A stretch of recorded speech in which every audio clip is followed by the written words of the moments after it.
दूसरी ओर हार्दिक पांड्या भी अब पूरी तरह से अपने विध्वंसक रंग में आ चुके थे। उन्होंने इवांस की एक गेंद पर किस्मत का साथ भी पाया, जहां गेंद अंदरूनी किनारा लेकर फाइन लेग की बाउंड्री के पार चौके के लिए चली गई। इन दोनों बल्लेबाजों के बीच पनपती इस आक्रामक साझेदारी ने यह सुनिश्चित कर दिया कि भारत आज चेपॉक की इस धरती पर रनों का एक ऐसा अंबार खड़ा करने वाला है जिसे पार करना जिम्बाब्वे के लिए किसी असंभव हिमालय की चढ़ाई जैसा होगा। 17वें ओवर की समाप्ति तक भारत का स्कोर 4 विकेट के नुकसान पर 207 रन पहुंच चुका था।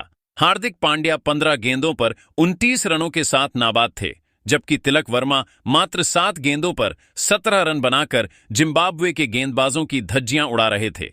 भारत की रन रेट 12/6 की अविश्वसनीय गति से बढ़ रही थी। शुरुआती झटकों के बावजूद भारत ने इन 5 ओवरों में जिस तरह से गियर बदला चेन्नई के एमआई चिदंबरम स्टेडियम की वह उमस भरी और ऐतिहासिक रात, जो क्रिकेट के इतिहास में भारतीय बल्लेबाजी के प्रचंड प्रहार के लिए अमर होने वाली थी। जब पारी के 16 ओवर समाप्त हुए तो स्कोरबोर्ड पहले ही काफी विशाल दिख रहा था, लेकिन असली चक्रवात का आना अभी बाकी था। मैदान पर मौजूद थे कुंग-फू हार्दिक पांड्या और युवा सनसनी तिलक वर्मा।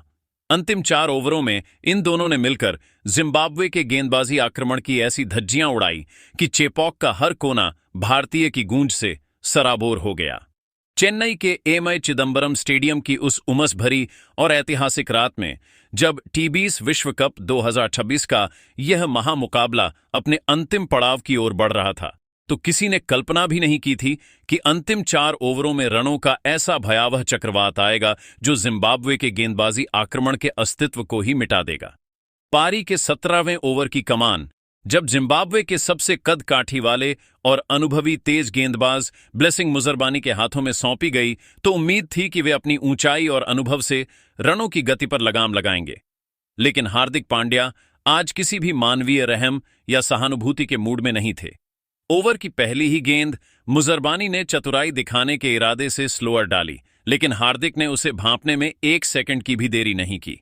उन्होंने अपने शरीर का पूरा भार पीछे के पैर पर डाला और गेंद को बड़ी ही सहजता और अधिकार के साथ मिड विकेट के ऊपर से एक गगनचुंबी के लिए भेज दिया। स्टेडियम में मौजूद हजारों प्रशंसकों का शोर अब 7वें आसमान पर था। इसी ओवर की तीसरी गेंद पर युवा सनसनी तिलक वर्मा ने अपनी कलात्मकता और नजाकत का वह बेजोड़ परिचय दिया जिसे देखकर महान बल्लेबाज भी मंत्रमुग्ध हो जाए।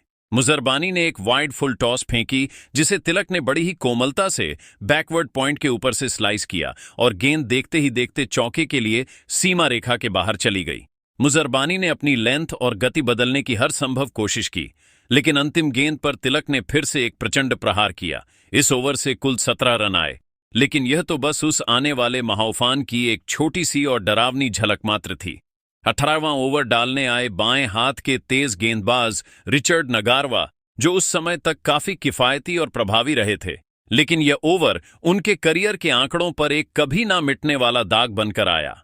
पहली ही गेंद पर हार्दिक पांड्या ने कमर की ऊंचाई वाली एक स्लोअर गेंद को इतनी भीषण शक्ति के साथ पुल किया कि गेंद रॉकेट की रफ्तार से डीप मिड विकेट बाउंड्री के पार चौके के लिए चली गई। नगारवा पूरी तरह से हतप्रभ थे। इसके बाद चौथी और 5वीं गेंद पर तिलक वर्मा ने वह चमत्कार कर दिखाया जिसकी उम्मीद जिम्बाब्वे के कप्तान सिकंदर रजा ने अपने बुरे सपने में भी नहीं की होगी। नगारवा ने अपनी लेंथ थोड़ी छोटी रखी और तिलक ने अपनी विशेष तकनीक का इस्तेमाल करते हुए अपने पिछले घुटने को थोड़ा मोड़कर मिड विकेट के ऊपर से लगातार 2 विशाल और गगनचुंबी जड़ दिए। इनकी गूंज पूरे चेन्नई में सुनाई दे रही थी और इन्हीं प्रहारों की बदौलत भारत ने टी20 विश्व कप इतिहास के अपने सबसे बड़े स्कोर के कीर्तिमान को भी पीछे छोड़ दिया। इस एक ओवर में नगारवा ने 22 रन लुटाए और उनका स्पेल पूरी तरह से तहस नहस हो गया। 19वें ओवर में मुजरबानी एक बार फिर से मोर्चा संभालने आए, लेकिन तिलक वर्मा अब पूरी तरह से बेखौफ और डिस्ट्रक्टिव मोड में आ चुके थे। उन्होंने मुजरबानी की एक डग इन स्लोअर गेंद को, जो आमतौर पर बल्लेबाजों को परेशान करती है, उसे बड़ी ही निर्दयता के साथ सीधे गेंदबाज के सिर के ऊपर से 500 मीटर लंबे गगनभेदी के लिए भेज दिया।